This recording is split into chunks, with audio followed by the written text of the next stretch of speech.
Son las 9:50, me quedan todavía unos 10 minutos de programa y quiero seguir avanzando un poco sobre el tema que he venido tocando desde hace un tiempo atrás acerca de la bestia. Bueno, este tema del pacto no ha terminado hoy. Hoy sigo en la semana que viene con otros puntos de mucho interés que están allí, que el que esté interesado en esto eh, puede investigar por su cuenta o si quiere contactarme a mí para conversar con todo gusto, ¿no? Pero hoy quiero tocar la quinta entrega del tema de la bestia. Hoy quiero hablar sobre los pies. ¿Sabe usted que la estatua de Nabucodonosor no se ha terminado de completar? La estatua de Nabucodonosor que comenzó con la cabeza de oro y termina con los pies que son una mezcla de hierro y barro cocido. No se ha completado todavía porque los pies todavía no se han formado. Están en ese proceso, ¿no? De formación. Bueno, todos conocemos el sueño de Nabucodonosor II, el cual fue aclarado por el profeta Daniel. Sabemos que que el monte golpea directamente a los pies y cuando lo hace, toda la estatua cae y se deshace, se desmenuza. Luego, ese monte que golpea a los pies se convierte en el último de los reinos. Es el reino del Señor Yeshua con los santos, ¿no? Y en el cuarto reino, que es el de hierro, pues nosotros sabemos que ese cuarto reino, que es el de hierro, pues fue el Imperio Romano, ¿no? Pero ese reino se extendió porque el hierro hizo una especie de confraternidad con el barro cocido y formó los pies. Esa alianza de hierro con barro cocido forma el último de los reinos, que es el que golpea el monte. Y ese último del reino es precisamente el gobierno que rige en este momento en el mundo, pero que falta muy poco para que se manifieste. Bueno, cuando el Señor nos visitó la primera vez, el Imperio Romano estaba en pleno apogeo. El Imperio Romano comenzó cuando César Augusto y terminó en una parte, terminó primero una parte en el oeste, terminó con el rey germano Odoacro en el 476 después de Cristo.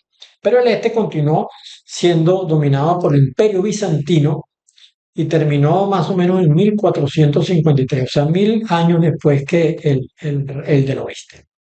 En ese tiempo ocurrió la deformación.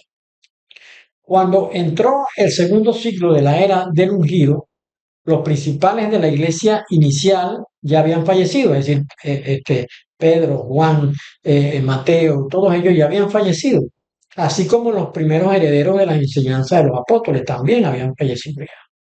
La iglesia había sido esparcida por el mundo conocido desde Jerusalén hacia las naciones vecinas que incluían Europa, Asia y África, y el liderazgo inicial se había perdido y los escritos no estaban ordenados, todavía no se había ordenado las Sagradas Escrituras como nosotros las conocemos ahora. Se sabe que la primera Biblia completa pues llegó en el siglo IV y fue la Vulgata. ¿Mm? Bueno, esos escritos no existían en el siglo segundo ni en el siglo tercero, porque como digo, había llegado en el siglo cuarto, de manera que los cristianos que estaban en esa época, que habían quedado de las persecuciones que había ejercido Roma a través de todos sus emperadores durante 300 años, ¿no?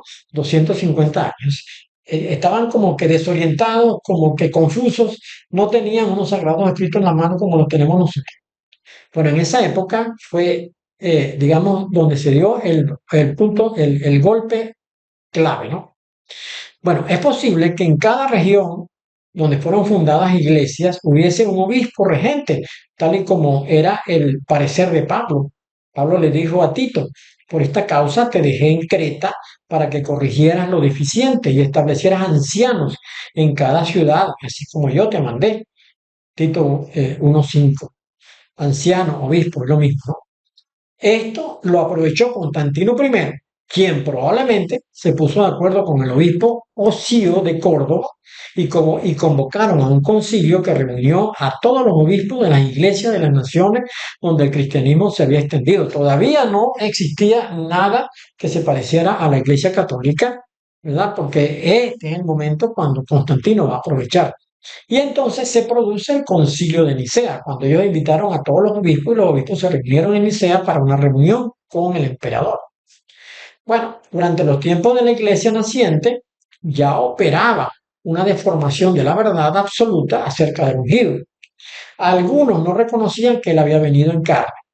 Juan intervino en el asunto y escribió: amados, no creáis a todo espíritu, sino probad los espíritus si son de Dios, porque muchos falsos profetas han salido por el mundo.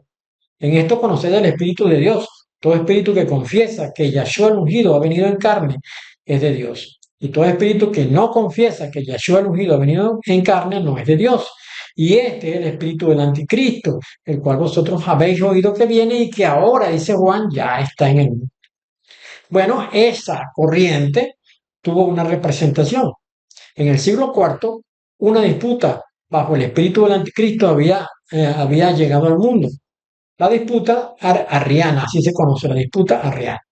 Y esta se refiere a una serie de controversias dentro del cristianismo sobre la naturaleza del ungido, que comenzó con una disputa entre Arrio y Atanasio de Alejandría, dos teólogos cristianos de esa región de Egipto, ¿no?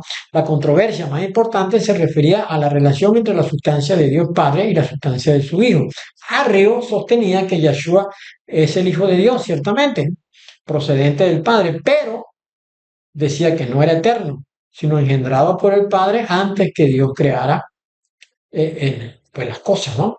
Bueno, pero parece que Arrio no entendió lo que significaron las palabras del Señor Yeshua cuando dijo: ahora pues Padre, glorifícame tú al lado tuyo con aquella gloria que tuve contigo antes que el mundo fuese. Juan 17:5. Bueno, el concilio de Nicea fue convocado por Constantino I y Osío de Córdoba bajo la supuesta intención de solucionar este asunto de la controversia arriana, pero realmente tenía otros intereses.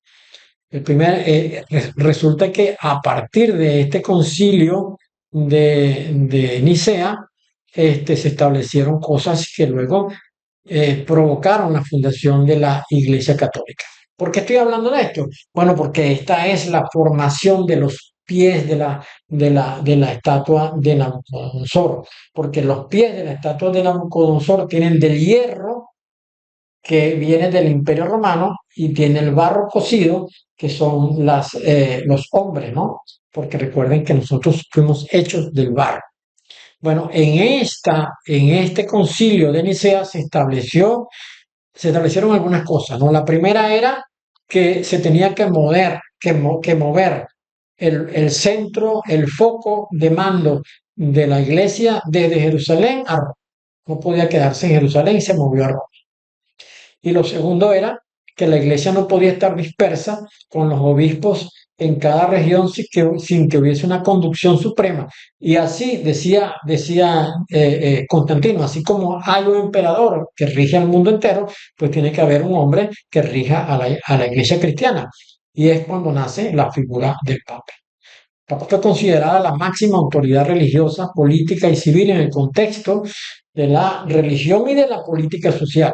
Mire, la Iglesia Católica no es una religión, la Iglesia Católica es un ejército de los satanes diseminado por todo el mundo bajo la apariencia de una religión. Ellos están en todas las naciones del mundo y llegan hasta los rincones más pequeños a través de las parroquias. Tienen curas en todas las parroquias, de manera que tienen un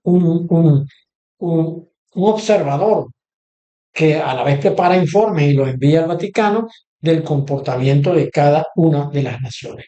Y digamos que la organización, uh, digamos, armada, entre comillas, ¿no? De la Iglesia Católica, es decir, el ejército de la Iglesia Católica son los jesuitas. Los jesuitas se visten de negro y tienen apariencia religiosa, pero esa vestidura de negro no es otra cosa sino la simbolización de las tinieblas. Ellos son las tinieblas. Bueno, el barro, el hierro, fue una herencia que recibió la Iglesia Católica de la formación política y social de Roma. Es decir, el Papa vino a ser el emperador y los que están por debajo del Papa, los cardenales y todo lo demás, las autoridades de ese ejército que tiene Satanás disperso por el mundo entero. Ese es el hierro. Y el barro son todos los descendientes de Satanás, de la, de las, de estas generaciones, pues que fueron creadas en el mundo por la influencia de los ángeles caídos. Esta es la bestia de la cual habla Apocalipsis 13 y Daniel 7, de la cual nosotros mencionamos por acá muchas veces.